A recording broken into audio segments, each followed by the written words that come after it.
अस्सलाम वालेकुम, welcome back to my YouTube channel. I am Shaiza Zulfiqar और आप लोग देख रहे हैं मेरा YouTube channel let's talk nutrition. आज की वीडियो में मैं हम सबके जो कॉमन न्यूट्रिशन रिलेटेड, ग़िज़ाइयत से रिलेटेड जो क्वेश्चंस होते हैं उनको आंसर्स करने लगी हूँ। So watch this video to the very end ताकि आप भी इन आंसर्स को जान सकें। Without further ado let's start the video. सबसे पहला सवाल है कि can we deep fry in olive oil, क्या हम लोग ऑलिव ऑयल के अंदर डीप फ्राई कर सकते हैं या नहीं। तो इस सवाल के जवाब के लिए it is important to know कि स्मोक पॉइंट क्या होता है। अब स्मोक पॉइंट एक ऐसा टेम्परेचर है जिस पे अगर कोई भी ऑयल पहुंच जाए, उससे ज़्यादा टेम्परेचर हो जाए, so that oil can start to break down. वो ऑयल जो है वो डिग्रेड होना स्टार्ट हो जाता है, उसके अंदर फ्री रेडिकल्स प्रोड्यूस हो जाते हैं which are not good for us, they are actually harmful for us. इसी तरह अगर हम लोग ऑलिव ऑयल के स्मोक पॉइंट की बात करें तो जो एक्स्ट्रा वर्जिन ऑलिव ऑयल है उसका स्मोक पॉइंट है 176 टिल 210 डिग्री सेल्सियस, और जो रिफाइंड ऑलिव ऑयल है उसका स्मोक पॉइंट है 198 टू 243 डिग्री सेल्सियस। अगर तो आप इन टेम्परेचर्स पे पहुंच जाते हैं या इनसे एक्सीड करते हैं तो आपका जो ऑलिव ऑयल है that can start to break down. उसके जो हेल्दी कंपाउंड्स हैं, जो उसके एंटीऑक्सीडेंट्स हैं, जो उसके अंदर पॉलीफिनोल्स हैं, जो कि ऑलिव ऑयल को बहुत हेल्दी ऑयल बनाते हैं, बहुत हेल्दी कुकिंग ऑयल बनाते हैं, वो जो हेल्थ बेनिफिट्स हैं वो आहिस्ता आहिस्ता कम होना स्टार्ट हो जाती हैं। लेकिन ये बात भी ध्यान में रखना जरूरी है कि जितने भी कुकिंग ऑयल्स हम लोग इस्तेमाल करते हैं उनके अंदर जो one of the best oil है दैट इज ऑलिव ऑयल। तो हमें यकीनन ऑलिव ऑयल के अंदर हम लोग कुकिंग भी कर सकते हैं, डीप फ्राइंग भी कर सकते हैं, लेकिन we have to make sure कि हम लोग इन टेम्परेचर से कम भी उनको कुक करें और बहुत ज़्यादा टाइम तक कुकिंग ना करें ताकि कभी भी वो इन टेम्परेचर्स पर ना पहुंच सके, जिससे उनके जो हेल्दी जो कंपाउंड्स हैं वो ब्रेक डाउन होना स्टार्ट हो जाए। तो the next question is which is better, sugar या फिर गुड़ या फिर शक्कर। द बेस्ट आंसर इज के नन ऑफ देम। आपको इन दोनों को इनटेक नहीं करना चाहिए, इन दोनों का कोई हेल्थ बेनिफिट नहीं है। ये दोनों सिंपल शुगर्स हैं, ये आपके ब्लड ग्लूकोज लेवल्स को रेज करती हैं, आपके इंसुलिन लेवल्स को स्पाइक करती हैं, और अगर आप ज़्यादा क्वांटिटी में इनको आप लेते हैं, ज़्यादा टाइम के लिए लेते हैं, तो ये आपके रिस्क को इंक्रीज कर देती है, डिफरेंट क्रॉनिक डिजीजेस के रिस्क को इंक्रीज कर देती हैं। इसके अंदर आ जाती है डायबिटीज, ओबेसिटी, कार्डियोवेस्कुलर डिजीजेस, जितने भी क्रॉनिक डिजीजेस हैं उनके रिस्क को आपको इंक्रीज कर देती हैं। So we should avoid them both. अगर हम लोग गुड़ या शक्कर की बात करें तो although it does contain trace amounts of some trace minerals, जिस तरह के इसके अंदर आयरन प्रेजेंट है, मैग्नीशियम है, कैल्शियम है, पोटेशियम है, लेकिन रिफाइंड शुगर जो है उसके अंदर इस तरह का कोई मिनरल प्रेजेंट नहीं है, बिकॉज उसकी रिफाइनिंग हो चुकी होती है, उसके अंदर ये तमाम मिनरल जो है वो रिमूव हो चुके होते हैं। तो yes, it is slightly healthier, गुड़ या शक्कर जो हम कह सकते हैं कि it is slightly healthier then सफ़ेद चीनी, लेकिन हमें इन दोनों का इंटेक कम से कम करना चाहिए because these are not good for our health. The next question is does fat make us fat. क्या ज्यादा फैट खाने से, ज्यादा फैटी फूड, ज्यादा प्रोसेस्ड फूड जिसके अंदर बहुत ज्यादा फैट होता है, क्या वो खाने से हमारा वेट गेन होता है या नहीं। So the answer is yes and no. Yes इसलिए because fat is the most calorie dense nutrient. जिस तरह के हम जानते हैं कि 1 ग्राम प्रोटीन हमें सिर्फ 4 कैलोरीज प्रोवाइड करते हैं, 1 ग्राम कार्बोहाइड्रेट्स भी हमें 4 कैलोरीज प्रोवाइड करते हैं, लेकिन 1 ग्राम फैट का हमें 9 कैलोरीज प्रोवाइड करता है।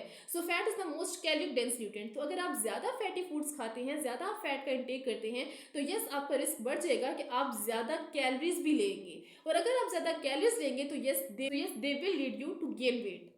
अब जो वेट गेन और वेट लॉस का सिंपल सा फॉर्मूला है वो ये है कि अगर जो आपकी मेंटेनेंस कैलोरीज हैं, वो कैलोरीज जो आपको अपने सर्वाइवल के लिए, अपनी डिफरेंट एक्टिविटीज परफॉर्म करने के लिए चाहिए, अगर आप उन मेंटेनेंस कैलोरीज से ज्यादा कैलोरीज का इंटेक करते हैं तो that will cause you to gain weight, और इसी तरह अगर आप उन मेंटेनेंस कैलोरीज से कम कैलोरीज का इंटेक करते हैं तो आपका वेट लूज होगा। अब ये डिपेंड नहीं करता कि जो आप एक्सेस कैलोरीज ले रहे हैं वो किस न्यूट्रिएंट से आ रही हैं, चाहे वो एक्सेस कैलोरीज कार्बोहाइड्रेट से आ रही हो, चाहे वो एक्सेस कैलोरीज ज्यादा प्रोटीन खाने से आ रही हो, या चाहे वो एक्सेस कैलोरीज ज्यादा फैट्स खाने से आ रही हो, because these are all macronutrients.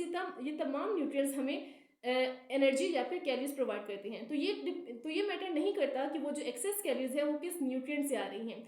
अगर तो आपकी कैलोरीज एक्सेस में जा रहे हैं, अगर आप एक्सेस कैलोरीज का इंटेक कर रहे हैं तो आपका वेट गेन होगा। Fat can cause you to gain weight, लेकिन इसी तरह बाकी तमाम न्यूट्रिएंट्स भी आपको वेट गेन करवा सकते हैं। The next question is how many steps should I walk in a day. अब जो वॉकिंग है it is one of the best form of physical activity. इसके अंदर ना आपको किसी स्किल की रिक्वायरमेंट है, ना आपको कोई इक्विपमेंट चाहिए, ना आपको बहुत ज्यादा स्पेस चाहिए, आपको सिर्फ अपनी 2 टांगे चाहिए और थोड़ी सी स्पेस चाहिए। इवन आप अपने रूम के अंदर भी वॉक कर सकते हैं, मैं खुद अपने रूम के अंदर वॉक करती हूँ। वॉकिंग के इमेंस बेनिफिट्स है। It can improve your cognition, या आपकी मेमोरी को इंप्रूव करता है, या आपकी स्लीप क्वालिटी को इंप्रूव करता है, या आपके वेट गेन के रिस्क को रिड्यूस करता है, या आपके डिफरेंट क्रॉनिक डिजीजेस के रिस्क को रिड्यूस करता है। वॉकिंग के बहुत ज्यादा बेनिफिट्स हैं। अब सवाल ये पैदा होता है कि हमें एक दिन में कितनी वॉक करनी चाहिए, हमें कितने कदम चलें ताकि हम लोग ये तमाम बेनिफिट्स को हासिल कर सकें। सो WHO हमें रिकमेंड करते हैं that we should walk 10,000 steps in a day. तो अगर हम लोग नॉर्मली इससे बहुत कम स्टेप्स चलते हैं तो it can be quite difficult for us कि हम लोग एक ही दिन में 10,000 स्टेप्स वॉक करें और फिर हम लोग उसको मेंटेन भी कर सकें, उसको हम लोग हैबिट भी बना सकें। So to really make it a habit and to stick to it we should start with less steps. आप 5,000 स्टेप्स से स्टार्ट करें और आप एक वीक तक 5,000 स्टेप्स चलें। उसके बाद आप एक वीक के बाद उसके अंदर 1,000 स्टेप्स की एडिशन करें और फिर आप इसी तरह ग्रेजुअली आप 10,000 स्टेप्स तक पहुंचे।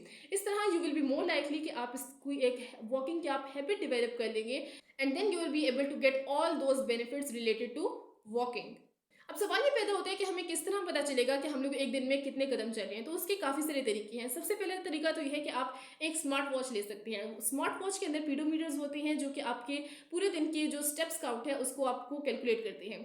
लेकिन अक्सर स्मार्ट वॉचेस के अंदर जो पीडोमीटर्स होते हैं वो एक्यूरेट नहीं होती हैं। मैंने खुद जनवरी में 2 स्मार्ट वॉचेस ऑर्डर किए हैं दराज से, लेकिन उन दोनों के जो पीडोमीटर्स हैं वो ठीक नहीं थे। So I had to return those orders. अब मैं बहुत अरसे से स्मार्ट वॉचेस यूज़ कर रही हूँ, लेकिन वो स्मार्ट वॉचेस बैठे बैठे ही मेरे स्टेप्स को काउंट कर रही थी। सो अगर आप कोई भी स्मार्ट वॉच लें तो मेक श्योर करें कि उसका जो पीडोमीटर है वो सही काम कर रहा हो। अब एक तो तरीका हो गया स्मार्ट वॉचेस का। सेकंड तरीका ये है कि आप अपने मोबाइल के अंदर डिफरेंट ऐप्स इंस्टॉल कर सकते हैं। आप सिंपल प्ले स्टोर पर जाके लिखिए पीडोमीटर और आपके पास डिफरेंट ऐप्स आ जाएंगी। आप उनमें से कोई भी ऐप इंस्टॉल कर सकें और फिर उसके लिए आपको ज़रूरी है कि आप जिधर भी जाएं, जहाँ भी आप चलें, आप मोबाइल को अपने साथ साथ लेकर चलें, जो कि बहुत मुश्किल हो सकता है। थर्ड जो तरीका है अपने स्टेप्स को मॉनिटर करने का वो ये है कि आप टाइम नोट करें। अगर आप लोग 10 मिनट के लिए ब्रिस्क वॉक करते हैं तो आपके आराम से 900 to 1000 स्टेप्स हो जाते हैं। इसी तरह 1 घंटे की ब्रिस्क वॉक से आपके 6000 स्टेप्स हो जाते हैं। So these are all the ways जिसके अंदर आप अपने स्टेप्स काउंट को मॉनिटर कर सकते हैं। The next question is how much sugar can I eat in a day. एक दिन में मैं कितना शुगर का इंटेक कर सकती हूँ जिससे मुझे कोई हेल्थ प्रॉब्लम ना हो। सो जो लिमिट है वो ये है कि less than 10% of your total calories आपकी शुगर से आए। और अगर आपकी 2000 कैलोरीज की डाइट है तो अगर आप ये वाला रूल उस पर अप्लाई करें तो that translates to about 50 grams of sugar. अगर आपकी 2000 कैलोरीज की डाइट है तो आप 50 ग्राम्स ऑफ शुगर से ज़्यादा नहीं लेना चाहिए आपको। और 50 ग्राम्स हमें किस तरह पता चलेगा कि हमारे खानों में कितने ग्राम्स ऑफ शुगर प्रेजेंट है। तो ग्राम्स का तो हमें जनरली आइडिया नहीं होता, लेकिन टीस्पून्स या टेबल स्पून्स का हमें आइडिया होता है। यहाँ पे I have a set of spoons और आप ये देख सकते हैं कि this is 1 teaspoon Maihar. 1 teaspoon के अंदर 5 ग्राम्स ऑफ शुगर प्रेजेंट होती हैं। तो you can actually take 10 teaspoons of sugar in a day.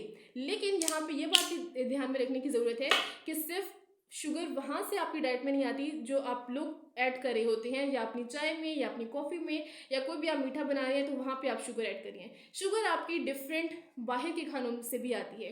ये तो हम सब जानते हैं कि जो कोल्ड ड्रिंक्स होती हैं, केक्स हैं, कुकीज़ हैं, इन सब के अंदर तो शुगर प्रेजेंट होती है और बहुत ज़्यादा क्वांटिटी में प्रेजेंट होती है। लेकिन क्या आप ये जानते हैं कि जो हम लोग पिज्ज़ा लेते हैं बाहर से उसके अंदर भी शुगर प्रेजेंट है। उसकी जो डो यूज़ होती है, जो उसके अंदर डो बनती है उसके अंदर भी शुगर प्रेजेंट होती है। पिज्ज़ा सॉस के अंदर भी शुगर प्रेजेंट होती है। इसी तरह अगर हम लोग बर्गर की एग्जाम्पल लें तो उसके अंदर जो बन यूज़ होता है उसके अंदर भी शुगर होती है। इसी तरह जो वाइट ब्रेड है जो कि हम लोग नाश्ते में यूज़ करते हैं उसके अंदर भी शुगर प्रेजेंट होती है और बहुत ज़्यादा क्वांटिटी में प्रेजेंट होती है।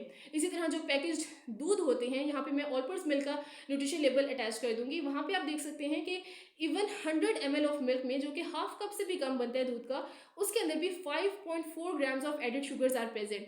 तो हम लोग एक्सपेक्ट भी नहीं कर रहे होते कि इन तमाम चीज़ों में भी शुगर प्रेजेंट है, लेकिन इनके अंदर प्रेजेंट होती है sugar. So we actually need to read these nutrition labels ताकि हमें पता चल सके कि एक्चुअली में कितनी अमाउंट में शुगर्स इन तमाम खानों में प्रेजेंट है। So we need to read nutrition labels ताकि हमें मालूम हो सके कि इन तमाम खानों में कितनी शुगर प्रेजेंट है। इस तरीके से हम लोग अपने पूरे दिन का जो शुगर इंटेक है उसको हम लोग मॉनिटर कर सकते हैं।